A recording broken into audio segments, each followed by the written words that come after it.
Hello, friends. Welcome back to Fort Worth Roots. This episode of the podcast is brought to you by ShopGWDistrict.com. With over 80 minority-owned businesses listing their merchandise, they're going to have something you need, something you want. Go check them out. That's ShopGWDistrict.com. All right, folks. We're going to try something a little different. I've decided that, for my own sanity, I'm just going to run with the first intro. The first recording I do, that's the one I'm sticking with. No matter how good, no matter how bad, for better or for worse. So, there's going to be a little bit of a learning curve over probably the next dozen episodes. These intros are going to be a little rough.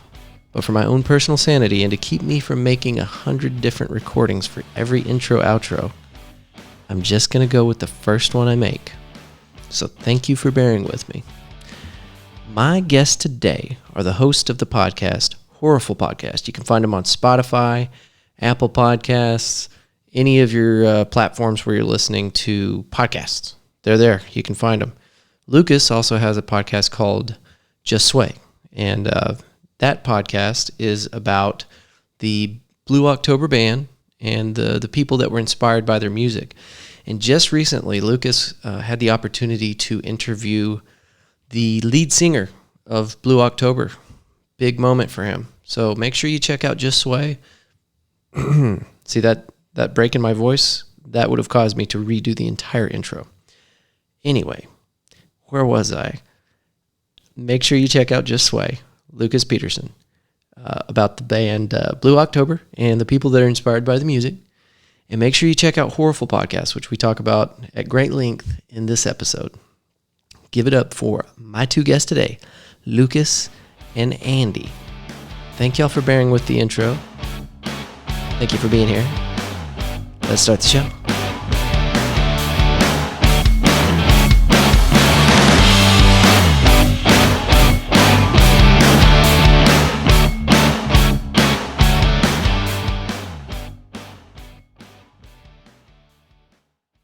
What? So DMT, I need elk meat. Talk about some knives. Go outside, kills the virus. Vitamin D. Vitamin D. How do you like your tortilla? How do I like my tortilla? Yeah. I'm not a picky eater. I'm not. Okay. So I'll do flour or corn. Okay. There you go. And really, it's just the wrapper that my food comes in. So I don't give a shit. Amen. But extra large. Man, I've had some burritos that the tortilla makes the burrito. From where? Because I need to go. There's a place. Freebirds. Yeah. Freebirds has that cayenne one. Mm-hmm. Get that every time. So do you know where Alito is? Mm-hmm. West of Fort Worth. Sounds familiar. Yeah. But anyway, Alito, there's a gas station there, and they've got a little burrito place inside of it. I don't remember the name of the restaurant, but I know the burrito I get is called the Bearcat. The Bearcat? Yeah. Oh, because of the school. Alito, huh? yeah. And anyway, it's the first time I've ever had a burrito or anything that involved a tortilla where I was like, this is delicious, and it's the tortilla's fault. Oh. So that's all I can tell you about my tortilla breakfast selection. burrito? It's a breakfast burrito. And you can also get the south of the border, which is the Bearcat with jalapenos. Did y'all meet each other through the Megans? Mm-hmm. Yes. Okay. Because they work together, right? Yeah. Yes. Okay. Yeah. So my girlfriend, Megan, and they're different names too. Well, but she Okay. mainly goes by Different spelling. Meg. We should probably... See, I don't call her Meg, but everybody else calls her Meg. Yeah. So Meg and... Megan. Yes. And I always say their name wrong, Yeah. apparently. I don't know. What I think's Whatever. adorable about Megans is that some of them spell their name like MEAGHAENAAGA. Yeah. There's no rule. So if your there's- name is Megan, you can spell it however you want, which apparently works for Ashley's too. Oh, yeah. That's right. Yeah. LEIGH, Yeah, LEY, yeah, ASHLE, or whatever. Yeah. I have to write it all down. ASSHLEY.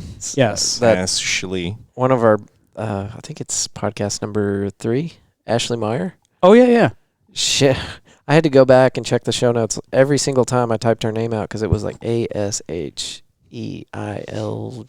something like that. I'd never seen Ashley spelled like that. Photographer.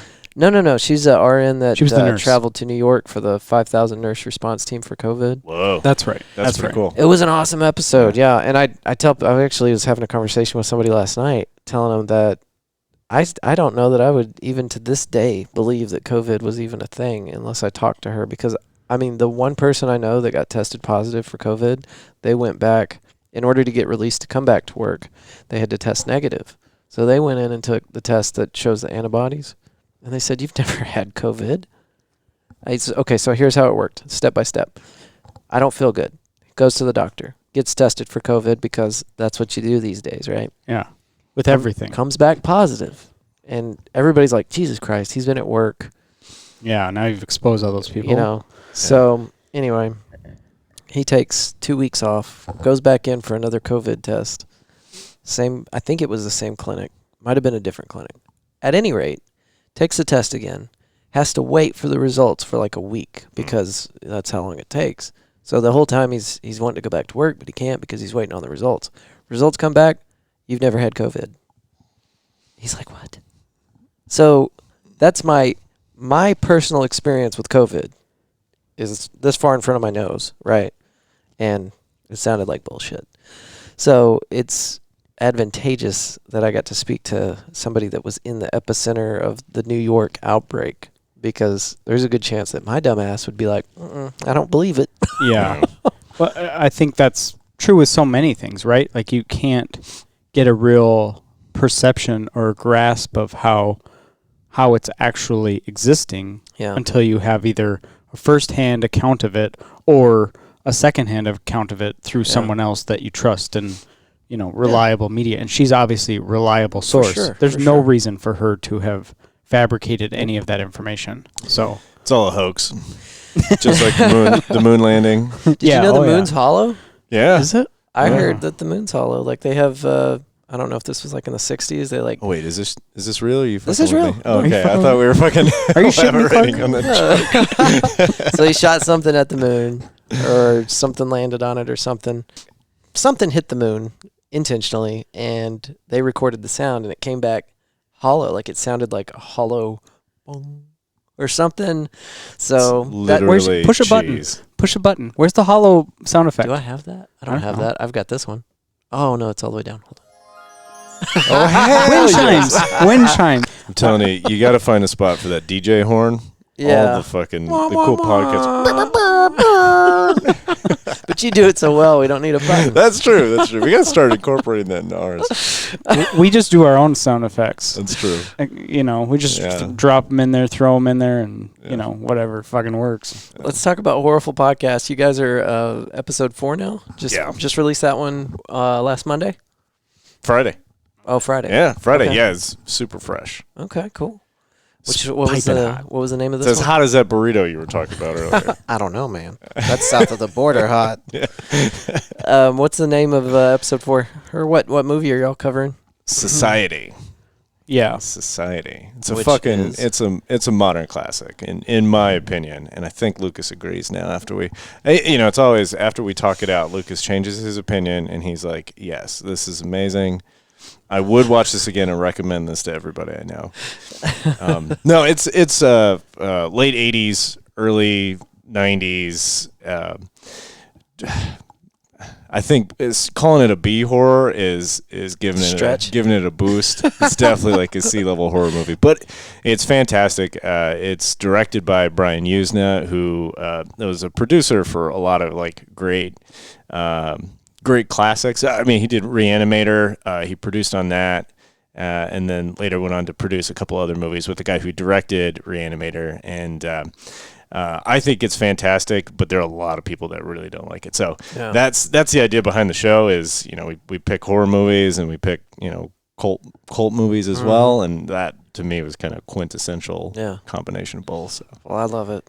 So what gave you the idea for this? What was the bald man over here? Well, it was coming up with it was kind of my idea, but it wouldn't have come to fruition if it weren't for Lucas, because he's podcast savvy. He's invited us on before, me and my fiance Megan. We did 2. Yeah, that's right. We did 2 right. because the first one fucked up. I say he's podcast savvy. I had the unfortunate of doing a whole recording and Audacity skipping about every 8 seconds. Oh, that's right. Okay. I think I told you about that. Yeah. We recorded for like 2.5, 3 hours, and it was great. It was awesome. Yeah. And then I went back to listen to it in my laptop, and I think it was because my laptop kept going to screensaver, and it didn't like that. And so on the recording, like every 8 seconds, it would skip, and it wasn't any kind of clear pattern, so it was completely unusable. So then I was like, hat in hand, Andy, Megan, record again? do we want to do? Because it was so funny. It's still up. I mean, it's still up on Ride With Me, Drive With Me. But it was a great episode. That's kind of our first. That was our first. Yeah, that was our first intro. I was still way new at that time. Shit, that's coming up on. I brought him in because I was like, oh yeah, he's got years of this. And, well, I guess you do now, but at the time, I thought he was like, pro podcaster. So do you? It's not a bullshit. I thought you had a podcast too. Do you have one? No. No. Oh, okay. No, this all came because it was coming through quarantine. Yeah. I watch a lot of. There definitely I pulled some inspiration from Red Letter Media. If you ever get a chance to go search them up on YouTube, absolutely great. They do some great. They do film reviews, and then on top of that, they have a whole series that they call reviews, where they go back and they watch old films and then break it down. And so part of that is taken from them. Not the whole concept, but I love when they do horror movies, but they do a lot of other films. And for me, I hated waiting for them to put out more horror movies. And so it was like, what if we did one that was just solely horror movies or cult movies? That sort of thing. So there is going to be some overlap. We're definitely going to talk about some. Like Pink Flamingos is one that they break down in one. But it's such a great movie that I wanted to make. On top of that, too, if you've ever watched a movie and you've wanted somebody else to watch it with you so you can just talk about it, that was the other part of it. It's like Lucas and I would hang out. We get wasted, and I'm like yelling at him about shit. I'm like, "You haven't seen Society?" It still happens too. He's just like, still like, wait, you haven't seen this movie? And he goes like 3 levels deep, and I'm like, He still hasn't seen like The Thing. Have you seen The Thing? Oh yeah, yeah. Oh, see, dude, horror movies aside, that's just a great movie. Yes, the way they used practical effects, rather than back in the day they didn't have anything but it was. The practical effects are incredible. I think we'll get there, right? What? To The Thing. Oh yeah, for sure. Okay, we're definitely. It might be on that. tap. Yeah. I don't know. It sounds like you're kind of B budget, C budget, and moving your way forward. Yeah. We're going to touch on a little bit of everything, but the idea for the first episode was to just do one of the most fucked up movies I could pull for that, and that's why we did Cannibal Holocaust. It's the idea of like if you watch something where you're like, I don't know, how much art house movies you watch or things like that. It's like you watch something that's fucked up and you're just like, man, I want somebody else to watch this so I sharing the trauma. Sharing the trauma, exactly. And so with Cannibal Holocaust, it was just like, all right, we're gonna make him watch this and then get his thoughts on it and then see, especially because generationally, right? We're talking millennials and boomers. He's not really a boomer, but we've got good different insight. I think that's why. It's funny, too, because like even in just this last episode with Society, as long as it was and as much time editing as I put into it, I'll go back and then listen to it, obviously to put in the music and just to listen to those spots. And then when it's all done, I go back and listen to it again. And when I'm listening that 3rd or 4th time through and still laughing, I'm like, okay. Maybe, obviously there's a little bit of bias, but this dude fucking cracks me up, first off. And our interactions crack me up. And then beyond that, it's good humor, it's good flow, but he's got such good information. Yeah. He just really does his homework. Pull from, And I was surprised to hear you say that you didn't. I assumed you had another podcast before this because you do great on the show. Yeah, thanks. I edit the hell out of him. I still got plenty of uhs and ahs and shit. But I leave some of them in there. No, it's humbling. He's like, listen to how shit I can't let his head get any bigger. Yeah. Do you see that thing? Yeah. I get the head on, but in the beginning I was actively trying not to say things like and like and all the little filler words. And I'm just kind of gradually getting more comfortable with this where I don't do it automatically. Yeah. But I wasn't trying to edit it out either.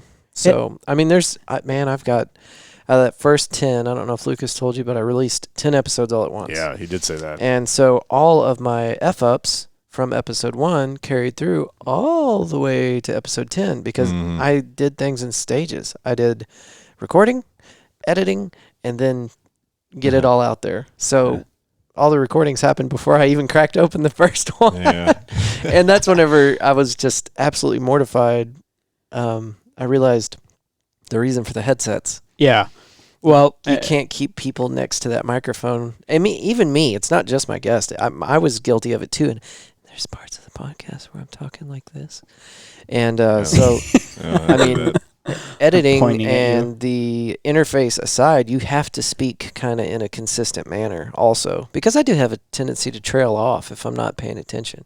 But this is so much more natural. I love the headset thing. The headsets are awesome. I think that's what works for your show too, is the fact that you are able to take just a regular kind of quote unquote regular guest and morph it into something where you find interest in their what they are, who they are, and you have that real style about you where it's like I really care. Yeah. I really want to know. I'm not just doing this to fill time, to get downloads, to promote whatever, blah, blah, blah. I really care. Yeah. Like, well, that's genuine. Go download HorrorFul Podcast.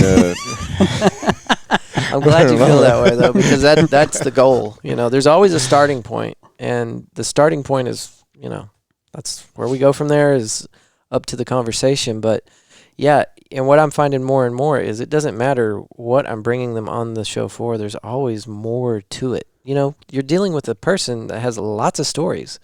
So just start from any point and then go from there. We had president of Friends of Lancaster, which is a charity in Fort Worth that feeds the homeless. Yeah. Cool. That's our starting point.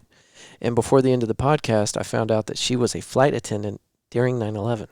Oh, shit. Yeah. What a great story. So, you go in there and you've done a little research on the people. You can tell. I try to. As much as you can, because I think it's sometimes you can't. Yeah, if you don't really know them, or if they're like a private individual like Ashley, the nurse, how the hell are you going to find? What are you going to do? Go to their Facebook page and well, shit that they said 10 years ago? You could. I've already had that conversation with somebody that was like, "What are you talking about?" Where I was like, "Okay, interview's coming up. Where can I find information about you? Do you have a LinkedIn or what?" And they're like, Facebook? I don't know. I can't remember who I was talking to, but it really was, that simple. It's like there's no... So you shared a chicken parm recipe. Why don't you tell us about that? It looked pretty good. That's funny because I think it was episode 7 or 8 with Jake Ferris. I had done as much research on him as I could quickly. And it was the same day that I'd interviewed you. Yeah. And he came on the show, and my notes literally were... Your mother-in-law makes a good lasagna or something like that. I was thinking that in my head when he said that. I mean, I'm just drawing. I'm like, just anything. Just write down anything. I had to prepare for 4 episodes in one day. One was with Lucas, and then 2 bands, and one lady was in marketing, a photographer that has her own marketing thing. And so I was just trying to pull as much information as I could. But what I come to find out is all that preparation is kind of secondary to just having the damn conversation. So, if I'm going to have the mayor of Fort Worth on, Betsy Price, trying to get a hold of you. Just get the plug. Hi, Betsy Price. Does anybody know the mayor? I've been calling. Emails. They're there. Hi. We love you, Betsy. We'll pull some strings. Yes. Yeah. Does she like horror movies? She does. I'm sure she does. Who doesn't like horror movies? Yeah. Come on. Anyway, but, if I'm going to have Betsy Price on, I'm going to do some homework. Most of the guests, I don't feel like it's a huge requirement. I don't want to sit down with somebody that's been in the public eye for a long time and just be like, oh, you did that? Oh, I didn't know that. Oh, you did that too? I had no idea. Yeah. I know. And you have those, oh my gosh, I got to say this on here too, because this is good. Last week, I met with someone last Sunday and made the mistake of, it was a female, made the mistake of saying, oh, we must be about the same age because I did the math wrong. And she's like 8 years younger than me. I was like, oh no. And she You turned. didn't ask her dress size too, did you? No, I didn't. No. You didn't say. How much you up to these days? How much do you weigh? No. We probably weigh She about was the so same, right? sweet. Lucas. She ran with it so well. I mean, poor Rachel. I Poor I you. ate crow. I was like, you know what? I don't even know how to recover from that. And it was right at the beginning too. So I was like, oh shit! Now I've got this awkwardness where I just made you from 32 to 40. What is shit? Is this on? Yeah, for Just Way. But it's not Okay. out yet. Yeah, Yeah. I just. It was. She was very, I hope you very left nice. that in. Did you leave it in? I might. Yeah. We'll see. Do it. Do it. Just. I'm getting it's way more charming. comfortable with leaving my mess ups in there. Like Yeah. I just from the very beginning I was like I don't want to edit too much because I want it to feel authentic, you know. Yeah. So I don't know. I'd encourage you to leave that shit in there. I'm doing two different things now. So I'm going to try to trim down the episodes as much as I can to get right in between 30 and 45 minutes for the podcast, the Fort Worth Roots podcast. But this is a great conversation, and I don't want to lose any of the content. So on the Patreon page, which is where my people go if they want to support the show, I'm not going to say unedited because there might be, like we sat down and started talking before we really started talking. Yeah. I might trim up some of that, but the 3-hour version of something, that's going to go on the Patreon account. So if somebody's like, man, I really like that episode with Lucas and Andy, they can get it. They can get the full version on the Patreon account. But that's something I'm not even pushing right now. Like I'm not even talking. Yeah. Hold on. Might be later on. Sorry about that. That's my work phone.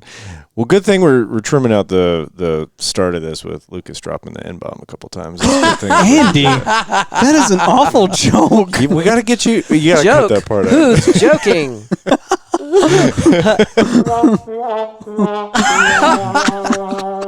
Lucas, we are behind the curve. You get this machine, please.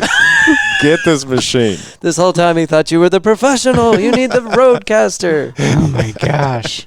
Yeah, I love that machine, man. I think that's about the one area, and I do want to come back to what you said, but let's circle back to that. Andy. I think that is the one area we do kind of steer clear of is like everything else seems to be on the table with HorrorFul. Yeah. I mean, but I don't want to touch racial stuff. issues.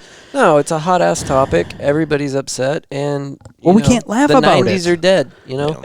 Yeah. So, And we get into some talks. I mean, Cannibal Holocaust has some sexual assault in it. sure. A couple of the movies have had, some that, and it's something that, he's a lot more candid in throwing that out there than I am. Yeah. Well, I mean, that sexual assault, rape, whatever you want to call it, it is what it is. throw it out there. We're very cautious in that we give what do you call it? You can try Disclaimer? and condone it. Disclaimer, We yeah. give disclaimers. We don't condone it at all. No. But right, yeah. you want to talk about them in such a authentic fashion, If right? you're going to be It's in the covering a movie from the late 70s, it's going to be culturally different than the climate now. So you're going to have to talk about things that aren't acceptable. You can't show Blazing Saddles on cable TV. But back in the day when Blazing Saddles came out, that was hilarious. Not allowed to laugh at it now, but You can't even have Gone with the Wind on HBO. yeah. That got pulled. Yeah. I mean, pulled. And what's really tragic about that, and this is just one privileged white guy's opinion, I hate that we're taking things out of books and movies and things that, that's culture. That I know that it's not appropriate or whatever, but you're taking something that was created in a time where shit was different, and now that things are the way they are now, you're going back and pulling information out of that and making it something totally different. You shouldn't say stuff to make people uncomfortable. You shouldn't say stuff to hurt people's feelings. And, there's a point to political correctness, and I get that. But I do not like book burning, which is what it feels like to me. To go back and take a Looney Tunes cartoon, what is, they just took the guns out of some old cartoon. I barely heard about this, and now I can't remember. Elmer Fudd, didn't they take his gun? Maybe. Yeah. Or something like that. Some of our old cartoons. And then like Tom and Jerry, the in the cartoon, the housekeeper is a black woman. And they, I believe, took her out of Tom and Jerry. It's like, okay, what point did that... Well, now there's not this black woman being represented as somebody that takes care of the home in this cartoon. We don't want people to get the wrong idea. Dude, that's what that character was doing in that show. You taking her out of that doesn't change the fact that that was kind of normal back then. It was normal enough for them to put it in the cartoon and nobody batted an eye. Yeah. You know? Whereas now it's like, oh, you got a black woman working in a house, and that's racist. I don't and maybe this is just all my ignorance, but I can see it's making you uncomfortable, me just talking about it. Well, yeah, I mean, everybody's got their opinions on that sort of thing, but I like to look at it as, I mean, especially with horror. Like with horror, you really got to, in some cases, separate art from the artist, right? I mean, you go back and you look at some classics like Rosemary's Baby, directed by Roman Polanski.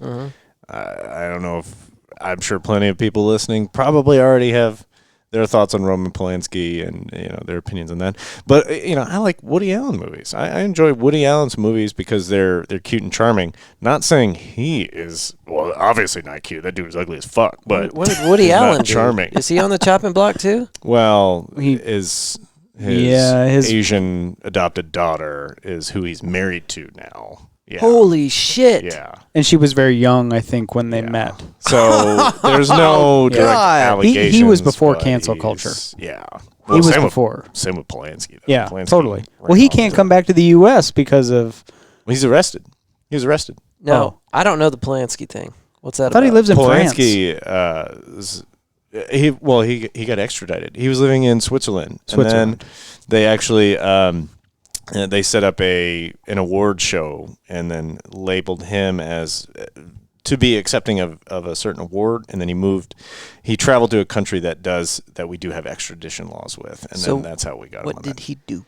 A lot of child grooming and sexual assault of younger children. Allegedly, right? He's not convicted yet. Okay, yeah, you're right. He hasn't, I don't think he's been not sticking up for him. But he's not. But he's been arrested for it. No, you need to be clear about that because you don't want to tell people that somebody was convicted of something. Yeah. Well, so allegedly. Allegedly, yeah. Okay. I think that's all. I think it's okay to say really he's a scummy person, though. Well, another good example is like Kevin Spacey. He turned out to be kind of a sexual deviant, I guess, allegedly, or did he get convicted of something? I don't know. I think that was part of the cancel culture shit too. Which, okay, I don't know. Maybe he did, maybe he didn't. I don't even know the story. I just know that he was involved in some shit and got canceled. But do we now not watch Kevin Spacey movies because... Precisely. You're going to tell me to go back and watch and skip over American Beauty? Like, it's... no. American Beauty's a little creepy now that he's cancel culture, some kind of sexual deviant shit. It was good, though. I like that. Yeah, it was a good movie. Yeah. I personally, for me, American Beauty is going to seem a little creepy now. A little creepier than usual? Because he was a creepy sexual deviant in American Beauty. There's like a masturbation scene with him in the shower. Then he's trying to get after that high school girl. But then like he ends up not doing it, right? Correct. Yeah. Mm-hmm. He's the good guy.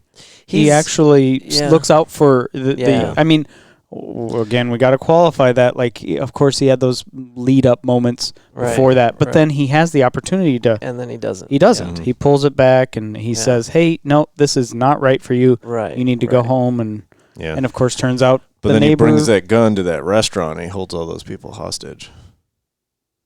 What? That's falling down. I'm just looking around. That was falling down. Michael Douglas. Yeah.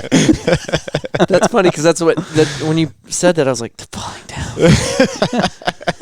Okay, so cool. We're on the same page. Oh gosh. So there's a lot of that, and I mean because of cancel culture now it's a whole another conversation. Like, what do we do with these movies that these assholes made? Yeah, I mean Harvey Weinstein's been on 90% of the good films that are out there, and it's not gonna stop me from supporting all the other people that helped to make those films into fruition. Right? Like, so, I enjoy the Kill Bill movies, right? All that. Like, I'm not gonna not watch those just because of. You don't have to support something that is tied to the art in order to enjoy the art. Yep. And you don't have to, negate what was created back in the 60s and 70s because now we've identified something connected with those movies as either racist, homophobic, male chauvinist, bigoted across the board or whatever.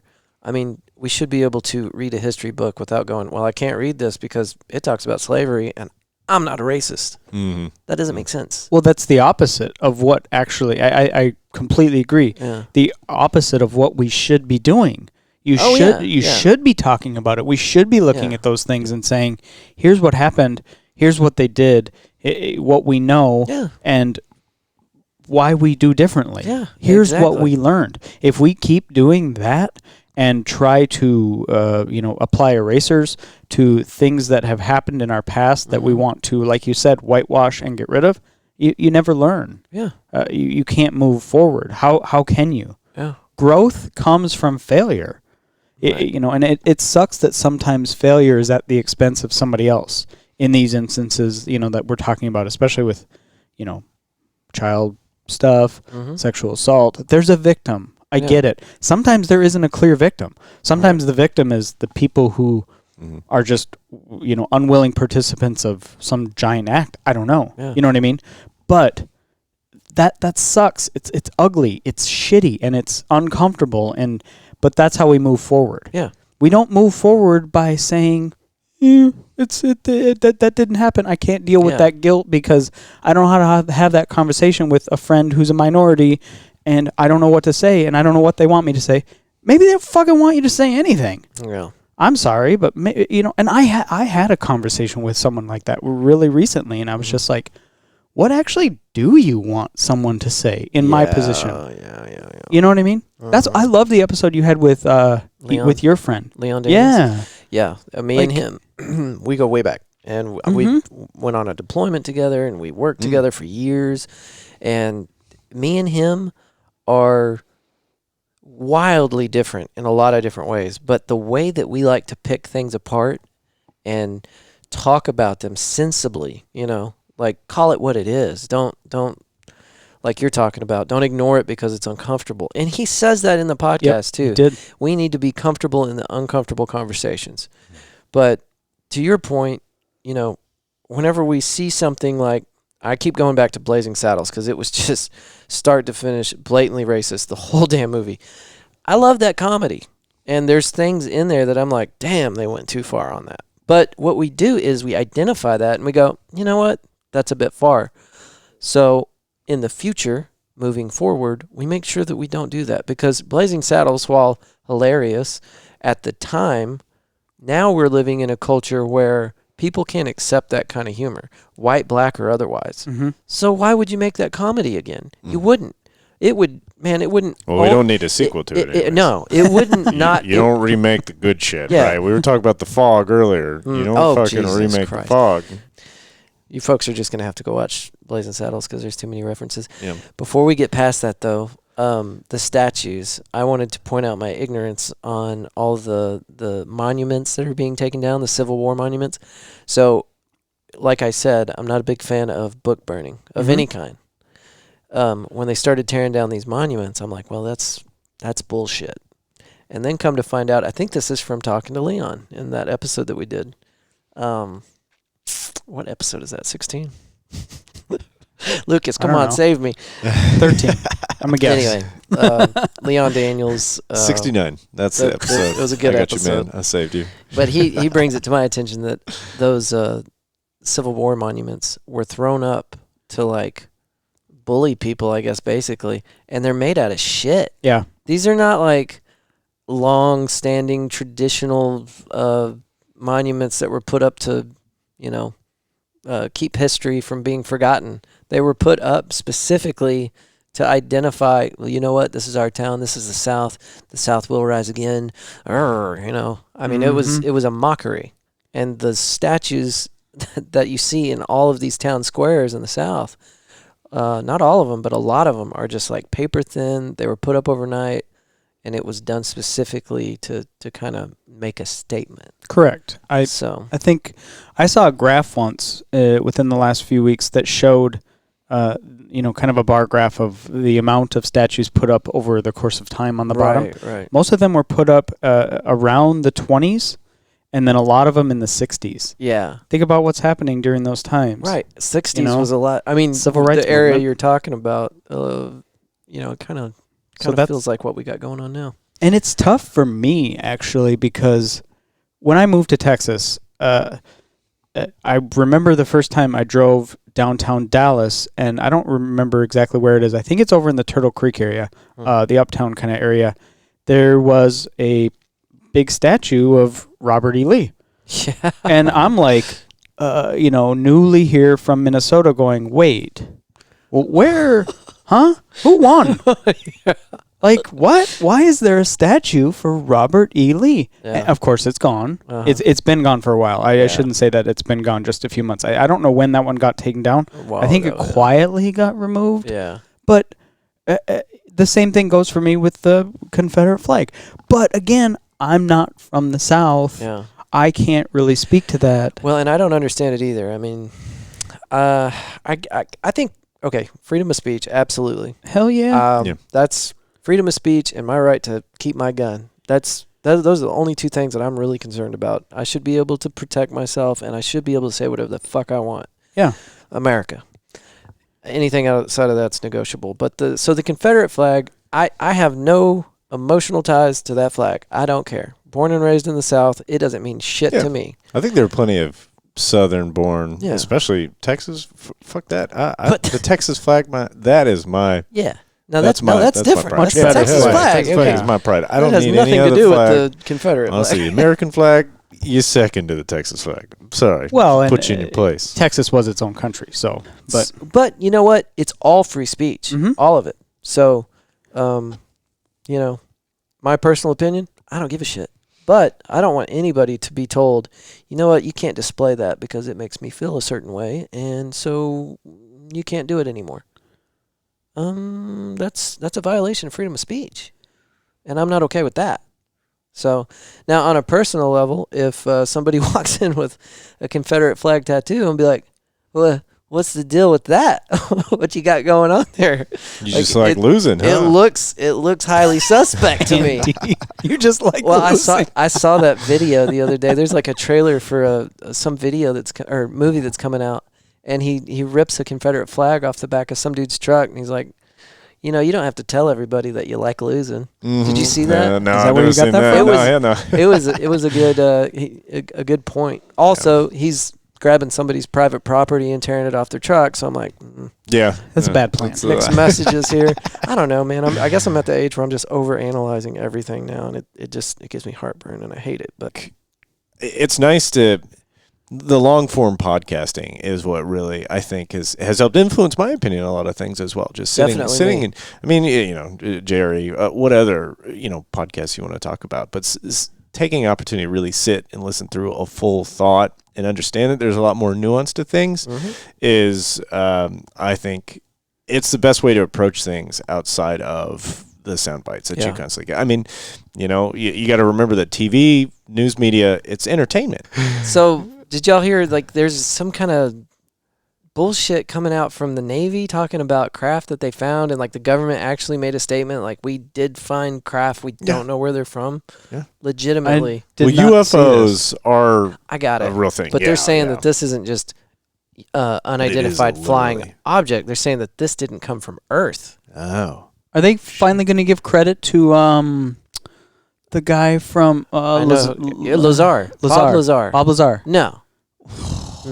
That guy is like, they've hosed him so much. They're never going to be able to be like, we were kidding, we know the guy. Yeah. That's never going to happen. They basically erased him. Yeah. I mean, they erased his college transcripts at MIT, his work at Los Alamos. Yeah, sorry, I went on a little tangent, but okay. But it's all. So here's. I think we're gonna find out probably this year. It might not be my fault that 2020 got so fucked up because I decided not to drink for 2020. It might be because the government is about to tell us about aliens. Yeah, it would put all of my gears into neutral for a minute. So is your this is a way out there thought, but so right now when you look up at the sky in a West Texas night when you're alone and doing nothing else and just outside with no light pollution and you can see a shit ton, right? Yeah. Now you think you're alone, you look up at that and you think there's nothing else out there. No, I don't. But I think that if there is aliens, fine. If there isn't aliens, fine. I think there's probably life on other planets. Has it made it here to Earth? Okay. That I don't know. Okay. If I look out there and see the expanse with all the different lights, yeah, there's got to be, right? Mm-hmm. Even if it's not, aliens and spaceships traveling to Earth and they're super high technical, whatever, there might be monkeys on a planet over there somewhere. It might be. There's no way to guess that. I mean, they're probably not going to look like us. They're probably not going to look like grays or whites or whatever.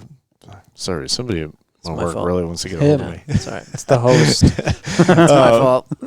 But it might be multicellular organisms. Right. It might be small little things like that end up making its way. Might be some. somewhere. You know what?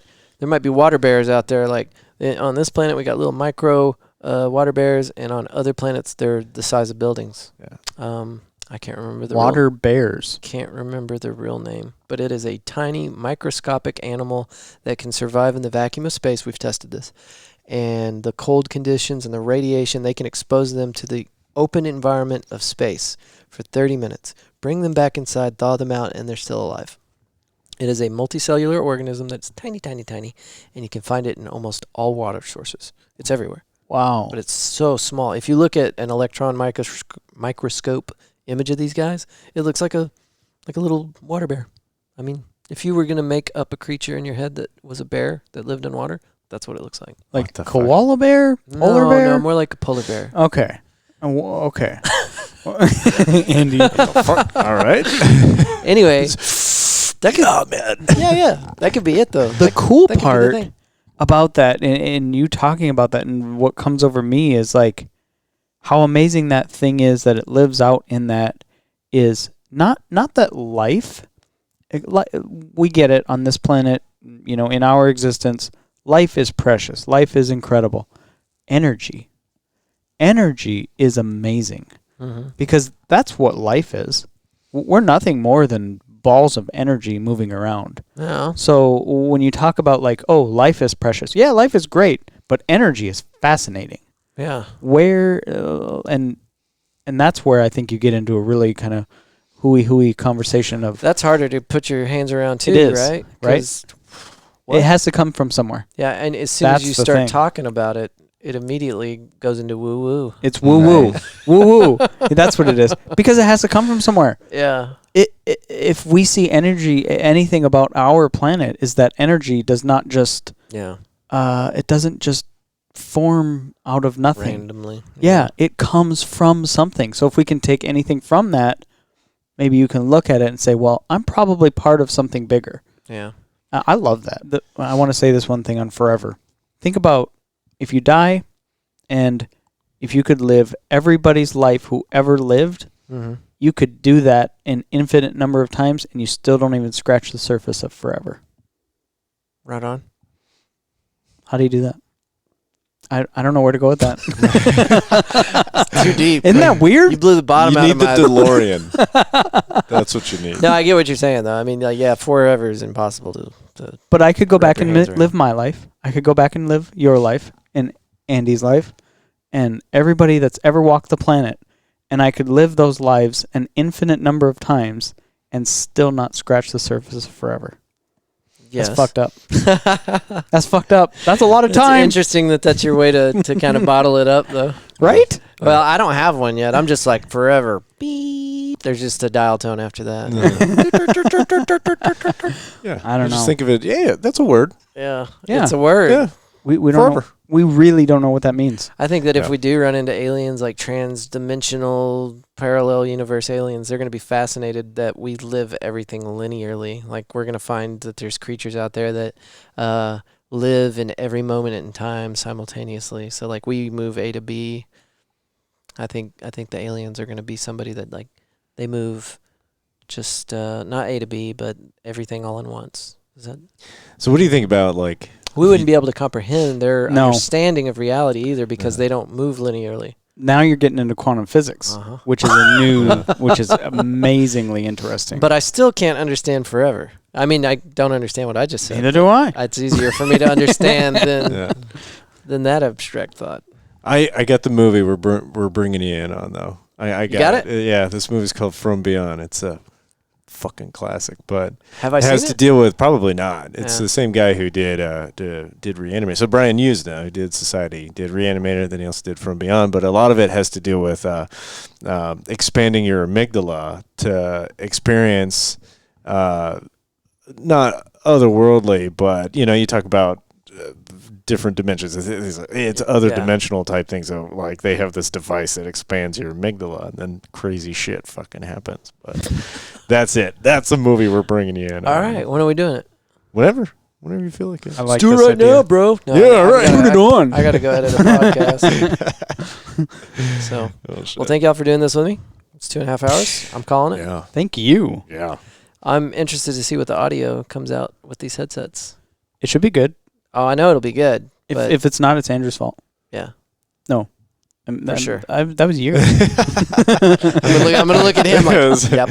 My full name's Andrew, but I We ain't got taking Andrew credit for and that. Andy. Today I go by Bob, Yep. who gets yelled at in traffic by angry people. Oh gosh. Yeah. All right. No, this is that's fun. it. Yeah. Thank you guys. Yeah. Thank you. Thank you. Fist bumps. Yeah. Fist We're bumps. social distancing and We fist weren't. bumping. And thank y'all for watching. And we'll see you later. Adios.